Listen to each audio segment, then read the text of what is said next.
Good morning, everyone, and welcome to our BU virtual conference, Empowerment Keys to Mentally Healthy Communities. My name is Geri Sumpter, and I have the absolute privilege of being the head of BU delivery at Beyond Blue. So that means that I am responsible for creating the best experience from BU and helping early learning services and schools to create mentally healthy learning communities. So the conference that we are in today is going to be all talking about empowerment and about resilience.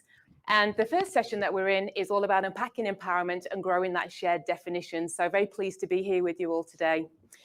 The conference itself has got 13 sessions over the 2 days, and you're going to hear from some absolutely fantastic people. You're going to be hearing from some subject matter experts, you're going to be hearing from our BU workforce, and you're going to be hearing from some educators, so really helping to understand how to use BU to help you to create those mentally healthy learning communities. I'm very pleased now to hand over to Woy Wurrung Elder Perry Wandin for our Welcome to Country. And it's the Geri and Perry show today, so welcome, Perry. Thank you, Geri. Good morning, everybody. Welcome, Jenka. Welcome. My name's Perry Wandin. As you heard, I'm a Wurundjeri Wurrung Elder. I'm very proud to do BU and Beyond Blue for letting me do you a welcome to country. With my story, I'm very proud to say that William Barrick, who last week we were able to get back on a beautiful bid in New York, a painting of his that was gifted to the Dupre family in the Yarra Valley. And it ended up in France, and then it ended up in America by one of the family members trying to sell it off.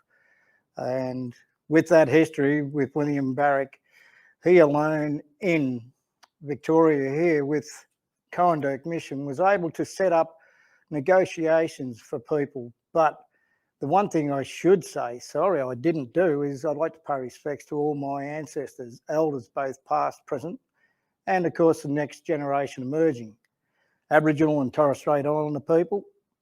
But as I was saying, with William Barrick, we're very proud because William Barrick is my great uncle. William Barrick, as I said, was able to talk to the government in so many different ways, but he tried very hard as a role model because he was our last full-blood Narangita. When William Barrick passed away in 1903, he passed on to my great-grandfather, Robert Wandoon, and that's where the Wandin line come into it. They changed the name with W-A-N-D-O-O-N to W-A-N-D-I-N, which it is today. And the local town in Yarra Valley was named after my great-grandfather. So we're very much part of Wurundjeri Wurrung, also known as the Yarra tribe, and hopefully in time that we might be able to get the both connected together. Today with Wurundjeri, we've been going since 1986, and we have been a main instigator in trying to get cultural heritage management plans in Melbourne and around Victoria to be able to understand what cultural heritage is all about. Stone artefacts and the story of scar trees and so forth. It's very important for our people, not only our people, but everybody in Victoria and all around Australia, to understand why stone artefacts are such a life as we are today with knives, forks, and the blades that we used back then. Talking about Wurundjeri Wurrung back into Coranderrk Mission days, it was a sad sight. Many young people were dying and the elderly, and of course that lovely word of genocide was happening too. So it's not a very comfortable thing to say, but it has to be put out there. There were 6 other missions in Victoria and the same thing was virtually happening to them as well. Today, like I said, we're very proud to be able to stand here and, well, I am, because of my great uncle, what he has put to the government, and we're doing the same thing today, fighting for our rights to be able to say that word, because in 1967 with the referendum, Aboriginal people being able to vote, it was a very next step. My mother's side was English, so I have got a bit of a gripe, but I don't take that to heart because my mother was very much behind my father and the way he was, because he was our last Narangita. He's been passed now for 17 years, and he was the very first Aboriginal player to play for that mighty team, St Kilda, back in VFL days in 1952-53. And I'm very proud of that because we, as a family, have been a very staunch St Kilda supporters, and maybe, touch wood, we might have something this year. With Aboriginal people today, as I was saying about the Wurundjeri Wurrung, we are very, very staunch in our RAP status with our area, and with the government backing us the other week with $500,000 to acquire the painting of William Barrick, which was of women dancing in the cloaks for a ceremony, which is very good because ceremonies now, as we know, are no longer exist, only in tanderums and initiations. So the one thing is we got that back, and for being over the 200-year mark, it is something that we've always wanted and we'll be able to. So I'd really like to thank everybody beyond Blue for letting me be able to do this, and to everybody out there, I hope you have a great day.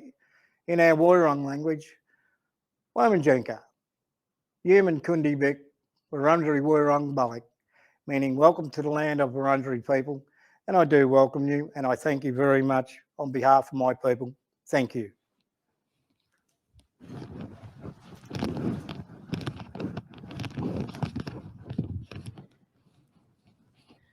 And that was absolutely fantastic. And thank you so much, Perry. It's really great to hear your reflections. And it's also great to think about reconciliation on the back of National Reconciliation Week, which it was last week, which is all about being brave and making change and taking those daily actions to tackle that unfinished business of reconciliation. It's also great thinking about reconciliation in terms of our new Prime Minister and that promise to take action on the Uluru Statement from the Heart. And I think that's something that is going to resonate really well and go further towards reconciliation in Australia. I would also welcome everybody to put their own acknowledgements of country in the chat today, if you'd like to do so. And talking of Prime Ministers, I'd like to now introduce someone very special to us here at BU. She's the chair of Beyond Blue, and she's also the former Prime Minister of Australia, the Honourable Julia Gillard. So Julia would have loved to have been with us here today, but unfortunately the stars didn't align, so she has recorded a message for us, and here she is. Good morning, and thank you for the opportunity to say a few words on the opening day of BU's virtual conference. It's a real pleasure to join an event where two of my interests, education and mental health, come together. As many of you would know, education has and continues to be one of my great policy passions. I firmly believe a quality education is critical for the success and prosperity of each individual and our nation overall. I know I personally would not have been able to reach the office of Prime Minister of Australia without the benefit of a great education. I'm sure all conference attendees would agree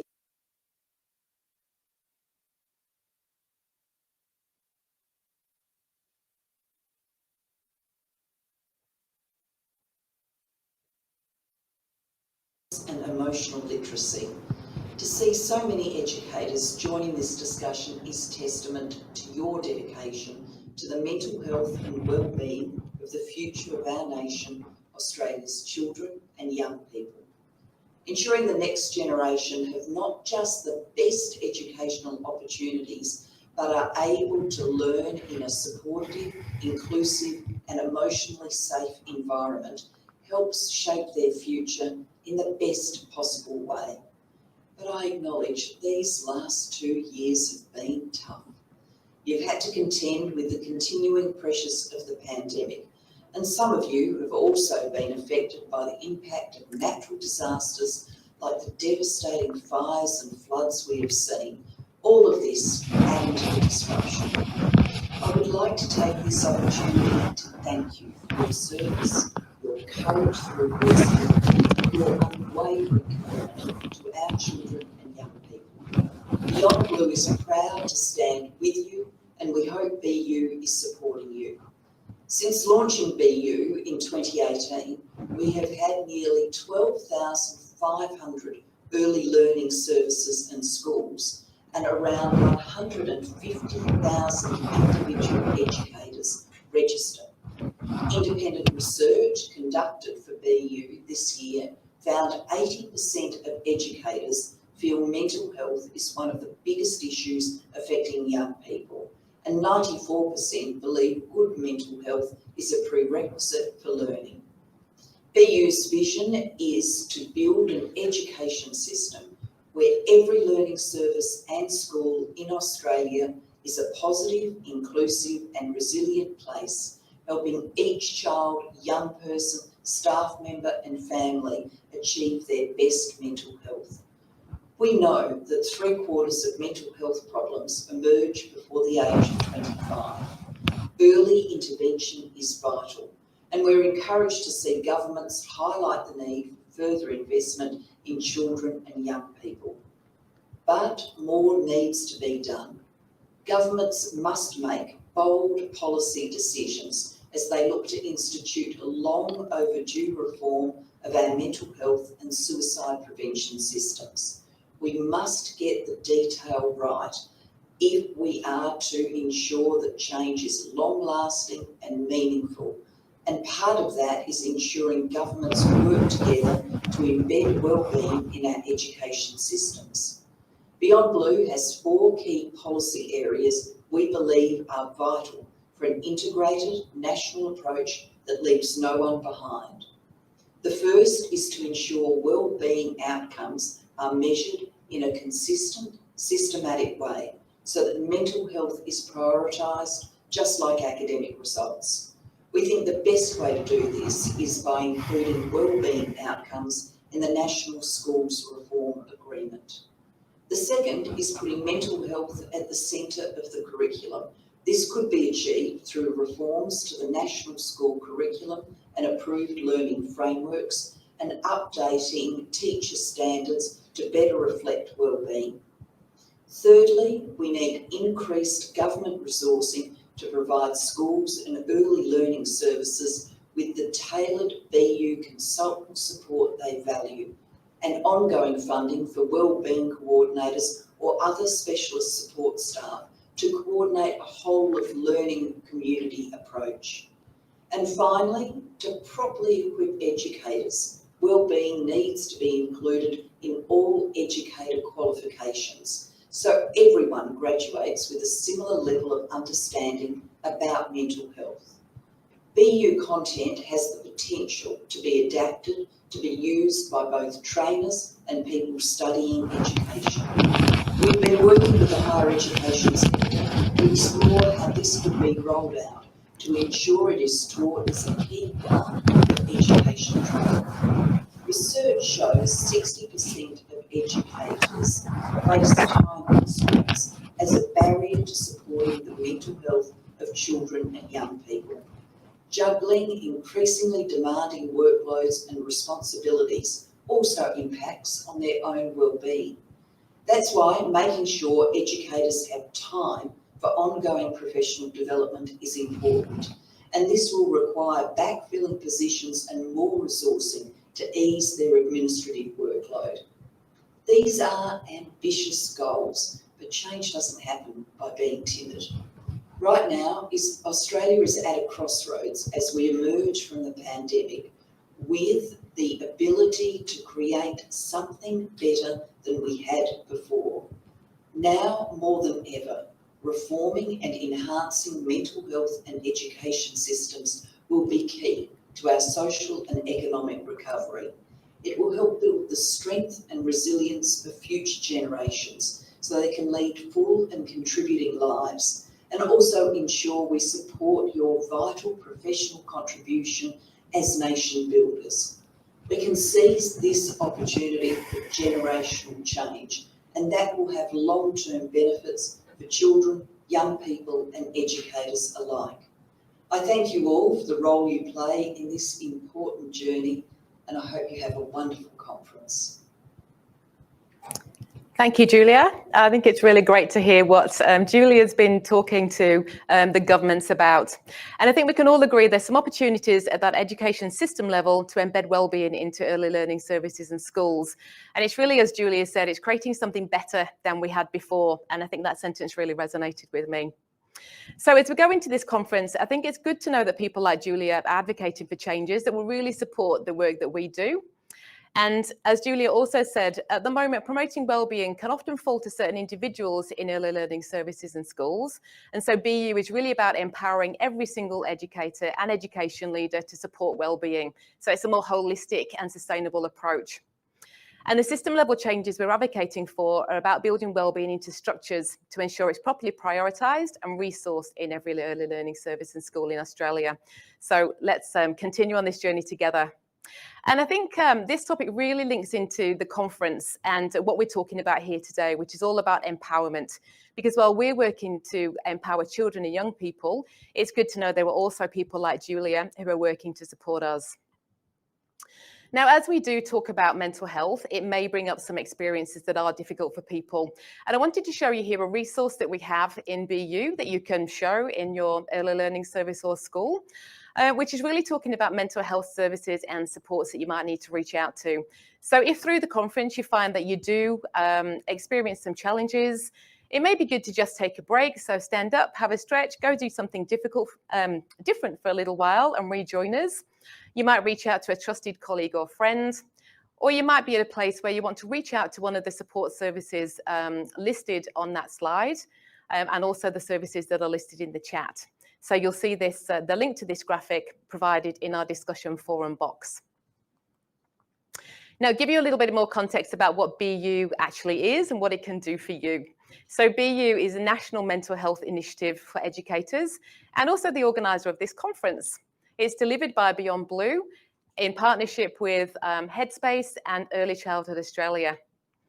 The objectives of the initiative are really to help educators support the mental health and wellbeing of children and young people and their own mental health. And our vision is that every learning community is positive, inclusive and resilient, and a place where every child, young person, educator and family can achieve their best possible mental health. And it's also completely free. It's available to every educator, every early learning service and every school in Australia. Our conference today, as we said, is all around empowerment and resilience. And resilience is a term that's taken on a new meaning in the past few years. But what does resilience really mean? How can we identify it and how can we create resilient learning communities? Well, empowerment is key. And without empowerment, there's no space for resilience to grow. So today at the virtual conference, we will be exploring what empowerment and resilience means to each of us. We'll be looking at those barriers and facilitators to empowerment, and we'll be looking at how empowerment impacts mental health and well-being. And tomorrow, on day 2, it'll really be getting into looking at the tools and resources that BU can offer to help to put some theory into action. And we'll be giving some good practical examples facilitating empowering learning communities. So each session today will address the perspectives of early learning, primary and secondary school settings, whereas tomorrow's sessions are aimed at a learning stage, so early learning, primary or secondary school. So we're hoping that there's something for everybody to really resonate with over the course of the conference. The conference will be interactive. There will be an opportunity to share and to learn from each other, which I think is what everybody enjoys doing. And your participation may be through some polls. It may be through our discussion forum, which is that chat function to share your reflections, your thoughts or your ideas. And we really do welcome that. There's a Q&A function for any questions that you might have. And during the conference, the BU team, our moderators, will be responding to those questions in the Q&A function. And they may come through in some questions that we can have with some of our facilitators or some of our speakers throughout the conference. And they'll also be providing some links to resources that may respond to some of your Q&A as well in that discussion forum. We also have a Twitter handle, so that is #BUVirtual, and we really encourage you to be active across our socials. When you are providing some commentary, please remember to consider confidentiality, privacy, and self-care when sharing. And if you do have any IT problems, because we've all learned over the past 2 years that they sometimes come along, the IT support phone number will be in the discussion forum box now. So you'll be able to see that there as and when you need it, and our team will be able to help you. This conference is being recorded, and all of the recordings are going to be there for future reference as you go through your BU journey. They will be up on our BU website in approximately 4 weeks' time with some transcripts and also answers to any Q&A that you may put into the Q&A function today. You will be receiving a certificate of participation for joining us today, and this will be emailed out to you after the event. And for those in New South Wales or the ACT, the conference is a New South Wales Education Standards Authority, that's NESO for short, and ACT Teacher Quality Institute, TQI for short, accredited event. And we're very proud of this accreditation. And more information about what that accreditation means can be found on our conference webpage, and that's also now linked in our discussion forum. Okay, so now I have the absolute pleasure of introducing you to our keynote speaker, Professor Helen Milroy. Helen Milroy is a descendant of the Palku people of the Pilbara region of Western Australia. She spent more than 25 years as a pioneer in child and Aboriginal mental health and recovery from grief and trauma. And Helen is Australia's first Indigenous doctor. She is a very awarded individual. In 2018, she was the Australian Indigenous Doctor of the Year. In 2020, she was the joint winner of the Australian Mental Health Prize. And in 2021, she was the Australian of the Year for Western Australia. So very pleased to have to get some of Professor Helen's time today.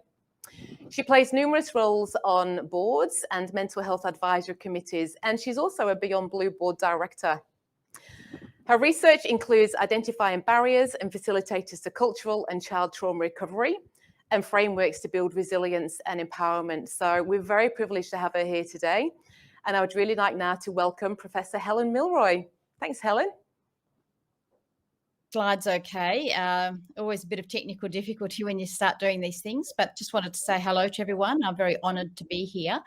I'm very buoyed by the comments that Julia Gillard made around what's going to be happening in terms of a policy space, and I really hope that that gets fully implemented as we go forward, because I think the ideas that she presented were absolutely fantastic and very much in line, I think, with what we'd like to achieve in this space.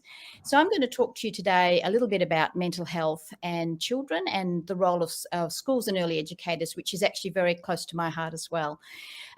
Before I get started, though, I'd just like to acknowledge that lovely welcome to country that we had this morning and by Perry, and just to I guess remind us all that we're all standing on Aboriginal land and where we're meeting today, and just pay my respects to elders past, present and emerging. I'm fortunate enough to be in the land of the Whadjuk Noongar people here in Perth, and I'm very, very grateful that they took such great care of this country in order for me to be able to live and work and bring up my children here.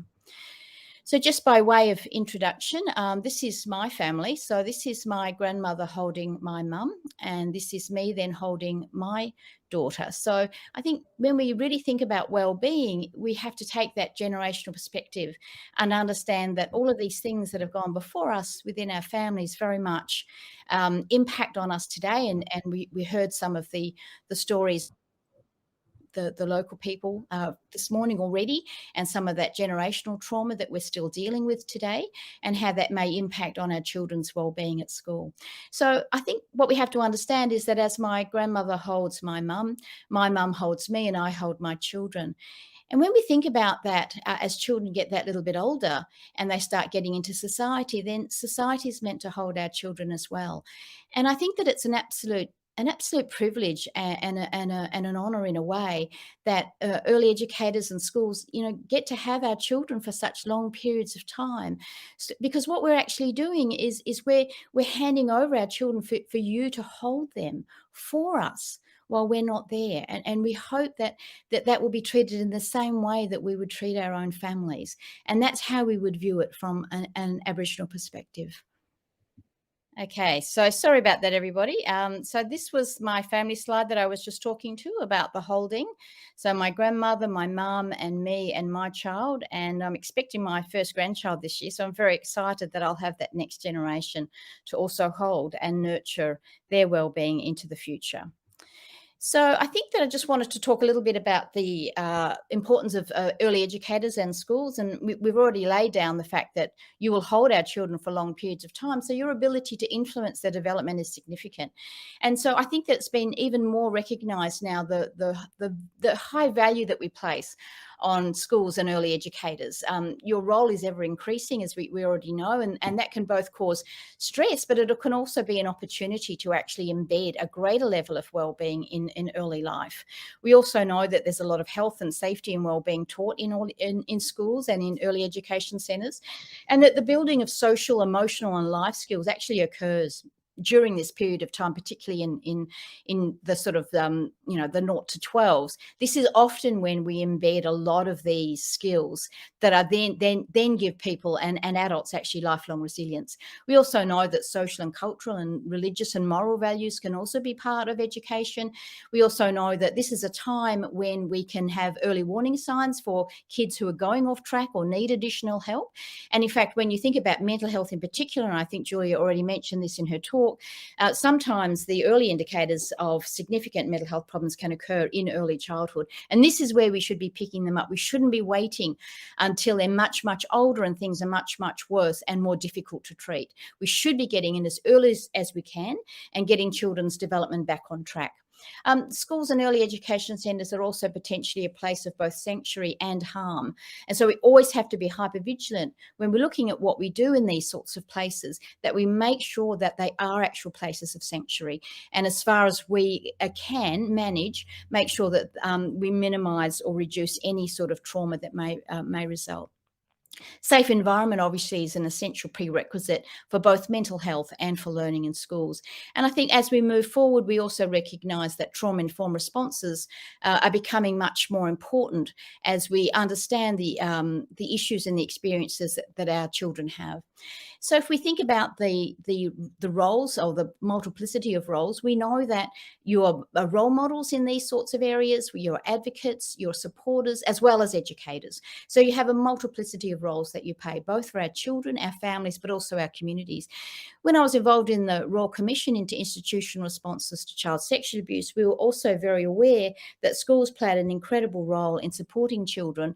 And in fact, often people told us that it was a teacher or someone within the education system that actually helped them or that they would turn to if they were having a difficult situation. So I think we should not underestimate the difference that every single one of you can make in a child's life and in that family's life, as well as in the community.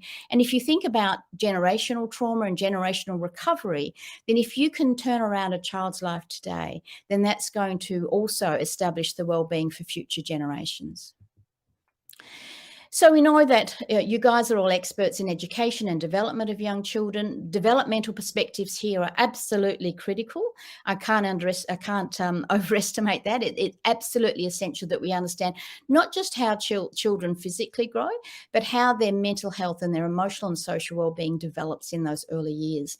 We also know that there's no learning without mental health and well-being. So if children are not well from a mental health perspective, if they're not able to concentrate, if they're not able to feel settled, if they're not comfortable in the learning environment, then education's going to go out the window. So that ability to create that safe place from a mental health or a psychological perspective, as well as a cultural perspective, is absolutely essential before learning can begin. And certainly for kids who come from that sort of trauma background, it's very, very difficult for them to feel settled. And it may be that there are other things that need to happen before the child can settle into a day of teaching. We also know that sometimes education systems and teachers and schools and early educators are not sufficiently equipped, I don't believe, to handle the complexity and some of the trauma issues that children are presenting with today. And certainly in some of my work with some of the educators here in WA, that's been a significant call out, that having sufficient resources to be able to actually understand all of the complexities of what's going on in the child and the family and community's life can really invade into the school environment and disrupt learning. We also know that schooling and education has a significant influence and impact on brain development. And if we establish social and emotional learning early in life, then we build resilience over the whole lifespan. So just a quick, very brief look at this understanding of brain development. we know that the ability for the brain to actually change in response to experiences is far more likely in the early years. And if you look at that graph, if you look at the green line, then we can see that up to about sort of the age of 10, there's a huge capacity to change. After that, it starts to level out. And when you're starting to get into sort of my age group, which is right at the other end of the spectrum, it's very difficult to actually change how the brain functions and its structure. We also know that the amount of effort for the brain to be able to change and get back on track gets much, much harder with age. And again, if we look at that sort of early year period, which is when all of the kids are in early education or in schools, then there's a greater capacity for change. So you guys have the absolute time in a person's life when you can make the most difference and get brain development. And that's both the structure of the brain, the way it actually grows and develops, as well as the way it functions. You have the capacity to get that back on track early in life. And when we do that, we know that that will then be sustained over the lifespan, building resilience right into old age. So if we think about the COVID pandemic and what's happened to us over the last couple of years, then I think I would see it as a global trauma. It's created a pervasive level of anxiety and uncertainty right across the world, but in particular, of course, in Australia and within our communities and our families. And so it's left us with changes in, our feelings of sort of being able to be in control, our personal freedoms. A lot of families have suffered significant loss, and if it hasn't been direct loss, it's been that sort of sense of isolation and grief from not being able to see families. And this hasn't just impacted on a single family or a single child, it's impacted on whole communities. In fact, it's impacted on the whole of society. And if we think about how we might understand what the impact of this sort of global level trauma is, then I see it as a triad of sort of powerlessness. So we've lost that ability to feel that we can control the situation. We've had that sort of sense of helplessness because of the direct impact on our own feelings, being in lockdown for long periods of time, not being able to go out and do the things that you would normally do. So having that very personal impact as well on whole families. And then the hopelessness, which is really about the sense of disconnection and loss that people experience. And certainly for children, that loss of ability to socialize with their friends and peers as they're growing up, for youth as well. Similarly, that inability to be able to just do what young people do and have that sort of socialization and that peer support is quite significant. And so those feelings of grief and loss are quite significant, again, pervasive across society. But not only has the global pandemic brought these issues into the forefront and certainly brought mental health issues into the forefront, we also have to understand that this is on a background of rising mental health challenges for children and youth over the past 20 years. I'm not going to go into all of the data today because there's not enough time, but if we just look at a little bit of that data, then we can see that there are rapid rises in children and young people presenting for support in mental health services, also presenting to emergency departments in regard to self-harm, suicide attempts, and other sorts of levels of distress that have required a hospital admission. So we have to understand that it's not just the pandemic that's caused these problems. This is on a background of unmet need and significant increasing distress and challenges over a 20-year period. So if we think then about what we need to do in terms of the way forward out of the pandemic, and also then to think more broadly about where we need to go for mental health for children, then we can think about it, those three aspects of the powerlessness and the lack of control, the trauma and the helplessness that people experience, and the loss and grief and disconnection and hopelessness that people experience. And we can also understand this from a transgenerational perspective for our Indigenous communities as well, because this hasn't just happened in this generation, it's happened since the beginning of colonisation. So that's probably 8 to 10 generations now as time moves on.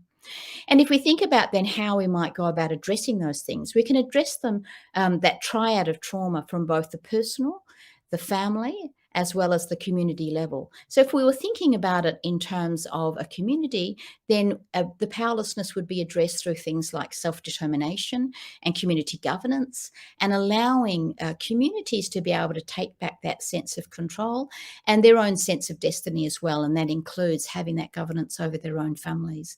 If we were looking at it from the personal perspective, that sort of helplessness side of it, then we would also look at rebuilding those cultural strengths, that restoration and that community resilience that we want. And then, of course, on the third part of the triangle, to address the loss and disconnection, it's really about building strong, healthy community connections, having those strong, healthy identities, and developing a more healthy community life. If we apply that same model to thinking about education and children, then we can do a similar sort of thing. So if we're going to address the issue of powerlessness for kids, then we need to look at empowerment across all ages. And empowerment doesn't just have one aspect to it, but it is about giving pride of place for children within our adult worlds. So not assuming that we know what kids are worried about, or not assuming that we know what they're going to tell us, but actually being able to listen and to empower that listening in a way where we not only listen, but we also take notice of what kids are saying, and we help them to input into all of the things that we are doing in regard to school or education or mental health. So this is about self-determination in action. It's about enhancing children's knowledge skills right from very young children. You know, even little kids can understand things if it's presented in a way that they can understand from their language levels and their developmental perspective. But enhancing knowledge skills with the right knowledge in regard to the pandemic, in regard to mental health, in regard to learning, and allow them to develop that sort of understanding from their own perspective. I can remember one example of where a family was very worried that their child was very concerned about the health of their grandparents because of COVID. But in actual fact, when they asked the child personally what he was worried about, he was actually more worried about whether the family pets were going to get COVID. So again, we can't assume we know what kids are going to tell us or what they're worried about. We actually have to take the time to listen to what their concerns are and then address that with the appropriate knowledge that we want them to have. We need to build in much more problem solving. And one of the best ways to do that in early life, but even really across the lifespan, is imaginative play. Unless we have really good imagination skills in early childhood and that imaginative play early in life, we don't develop the creative thinking and innovation that we want across the lifespan. And we know that if we want to have innovative and creative problem solving as adults, it starts with imagination in early childhood. And that creative thinking and innovation will be built throughout the lifespan if we do that. My concern about the early childhood environment is moving more towards literacy and numeracy instead of actually really enhancing this imaginative play and in their own way of learning, in that particularly around social and emotional learning early in life.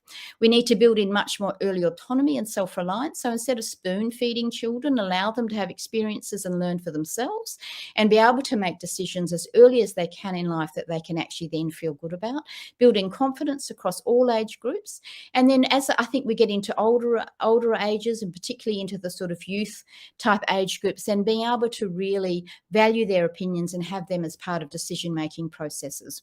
Obviously, being involved in decision-making at all levels is great, but even more so, I think, as children grow and develop. And then, I guess, as they move into that adolescent age group, making sure that we have leadership programs and build that leadership right throughout life. And you can even do that with the little kids, but we need to step it up and build it up as we go through. If we want to look at hopelessness, which is about that loss of connection, then we need to strengthen connections across all domains. And as I said before, you know, you guys are in the prime position for having really, really strong connections with children over many, many years, particularly in a school environment where a child may actually be present for several years of their growing up years. So developing that support for family and community as well as part of the school environment, bringing community into the school to strengthen those connections, particularly for those children who are perhaps more alienated from their communities or are in out-of-home care.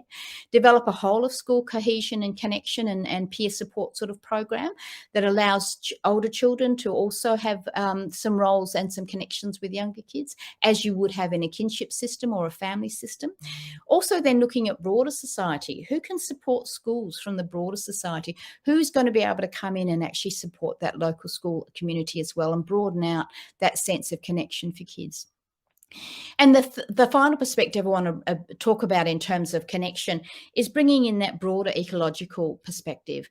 Certainly from an Aboriginal perspective, the idea of embedding children within nature so that they are connected to their place and that they have purpose and it gives them meaning is also a way of increasing a sense of connection, even as our world becomes smaller because of the sense of isolation we've experienced through COVID. The personal world actually becomes larger when we have these ecological connections. So making sure that children understand their local environment, that's why the notion of custodianship is so important. We look after nature, nature looks after us, and that can be a very nurturing and very strong relationship that children can build also throughout life. In a sense, if you know your place, if you know your culture, if you know your homeland, you're never ever really lost or alone because there's something that you are connected to within your environment. And that can be a very, very powerful and very resilient building strategy. And then the third component, of course, is the interpersonal or the personal trauma that we may experience and our own reaction to what is happening, to the trauma that is unfolding both around us and also to us through this pandemic. And so the way of getting out of that sort of helplessness is to enhance mastery. So mastery and personal skill development across all ages will help to combat the impact of trauma. And what trauma does is it does actually disrupt the ability to develop mastery. And what I mean by mastery is that ability to just be able to do things, probably the first time a child successfully ties their shoelaces or learns to ride a bike. These are all mastery skills that we build up over time. And so we might call it mastery in the early years, but as we build up our ability to be competent and able, then that turns into personal agency as we get older. So in adolescence, we want our young people to be able to feel capable and confident, know how to do things, and trust their own judgment. So these things are a little bit overlapping, but if we do focus particularly on skill development as part of mastery and personal agency across the lifespan, then this does build resilient adults throughout life. So think about our coping skills, how we build in positive coping skills, how we understand how we've developed our defense mechanisms, the way we react to life stressors, and everybody reacts a little bit differently. There are some commonalities, but this is very personal. So that this is really about developing those skills that actually make sense to each individual child. And within that, we build in life lessons, meaning, and culture here is very, very important in terms of identity.